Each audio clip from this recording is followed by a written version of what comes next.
YSR Congress party నుంచి బయటకు వచ్చిన తర్వాత తన రాజ్యసభ సభ్యత్వానికి రాజీనామా చేసి ప్రస్తుతం వ్యవసాయం చేసుకుంటాను అంటూ బయటకు వచ్చేసినటువంటి విజయసాయిరెడ్డి నిన్న లిక్కర్ స్కామ్కి సంబంధించి ఒక సాక్షిగా సిట్ ఎదుట విచారణకు హాజరైనటువంటి విషయం అందరికీ తెలిసిందే. అయితే ఈ విచారణ అనంతరం ఆయన మీడియాతో మాట్లాడుతూ కొన్ని కీలకమైనటువంటి వ్యాఖ్యలు చేయడం జరిగింది.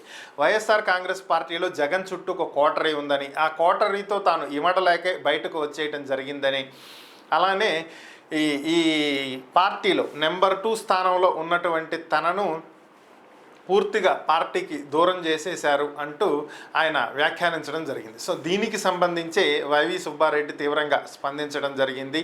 అసలు పార్టీలో కోటరీ ఉందో లేదో అందరికీ తెలుసని, అలాంటి కోటరీలు లేవని, పార్టీలో అన్నీ తానై నడిపించింది విజయసాయిరెడ్డి అని, గతంలో పార్టీ అధికారంలో ఉన్నటువంటి సమయంలో అంతా తానే నడిపించినటువంటి విజయసాయిరెడ్డి ఇప్పుడు బయటకు వెళ్ళిపోయి పార్టీ మీద నిందలు వేయటం తగదని, అసలు పార్టీలో నెంబర్ 2 అనేటువంటి స్థానాలు ఏవి లేవని, 1 నుంచి 100 వరకు అన్నీ జగన్మోహన్ రెడ్డేనని, అంతే తప్ప నెంబర్ 1లు నెంబర్ 2లు వేరే ఎవరు లేరు అని చెప్పి ఆయన స్పష్టం చేయడం జరిగింది. ఇలాంటి ఆరోపణలు కనుక చేస్తే భవిష్యత్తులో సహించేది లేదని, కేవలం తమ పార్టీ మీద తమ నేతల మీద ఉన్నటువంటి కక్షతోటే ప్రస్తుతం ఉన్నటువంటి కూటమి ప్రభుత్వం తమ మీద కేసులు పెట్టి అక్రమంగా అరెస్టులు చేసి అక్రమమైనటువంటి కేసులు బనాయిస్తుందని, దీని మీద అవసరమైతే న్యాయ పోరాటం చేస్తామంటూ ఆయన వ్యాఖ్యానించడం జరిగింది.